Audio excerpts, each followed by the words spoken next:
ഇത് ഏകദേശം എത്ര വർഷമായിട്ടുണ്ടാവും ഈ വീട്? 79-ലാണ്. 79 80. അപ്പൊ 20 20 25 45 കൊല്ലായി. 45 കൊല്ലായി. അപ്പൊ ഇനിയിപ്പോ പട്ടിക വെക്കണം അല്ലേ? പട്ടിക വെക്കാൻ കാരണം എന്താ? അതായത് ചെതലിന്റെ പ്രശ്നം. ചെതലിന്റെ പ്രശ്നം. ബാക്കി വേറെ പ്രശ്നമില്ല. ഒന്നുമില്ല, ചെതലിന്റെ പ്രശ്നം കൊണ്ട് പട്ടിക മാറ്റി. ഇവിടെ ഇല്ലേ ഇനിയിപ്പോ ഇവിടെ പുറത്തത്തെ ചൂടും നോക്കുമ്പോ ആ ചൂടിന്റെ എ സി മാതിരിക്കും, ഉള്ളിൽ കിടന്ന എ സിന്റെ മാതിരിക്കും.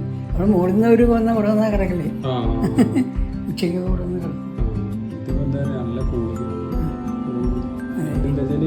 ചെറിയ റൂമാണെങ്കിലും പണ്ടത്തെ സെറ്റപ്പ് ആണെങ്കിലും പക്ഷെ അതിന് മേലൊക്കെ സീലിംഗ് ചെയ്തോണ്ടേ നല്ല കൂളിങ്. ഫാനിന്റെ ആവശ്യമില്ല, കൊടുത്തുന്നുള്ളൂ.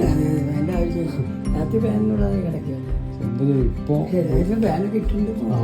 അല്ല ഇപ്പത്തെ വീടുകളെ പറഞ്ഞാൽ ഒക്കെ വാർപ്പിന്റെ വീടാണ്. രാത്രി ഉറങ്ങാൻ പറ്റില്ല. അതിന്റെ ഉള്ളിലേക്കാണ് കിടക്കാൻ വയ്യ. മുകളില് എന്താ വലിയ ബംഗ്ലാവാണ് കാണാൻ. അങ്ങോട്ട് പോലെ മാന്റെ വീട്, അതിന്റെ വീട് ബംഗ്ലാവൊക്കെ കാണാൻ നല്ല രസം. എന്താ പറയുക, എന്താ അതിന്റെ ഉള്ളിലേക്കാണ് ചുട്ടിട്ട് കിടക്കാൻ വയ്യ. അമ്പലത്തൊന്നും ഇരിക്കാൻ വയ്യ. ഇല്ല. പക്ഷെ പിന്നെ മരങ്ങൾ വേണം.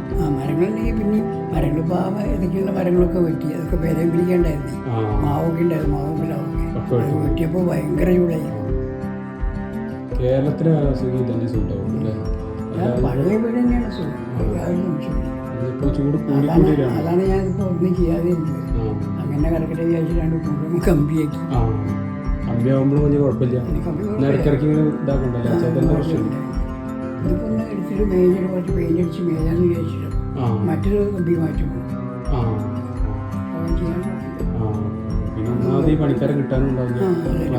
ബുദ്ധിമുട്ടാണ് ഇവരുടെ കാലത്തൊക്കെ.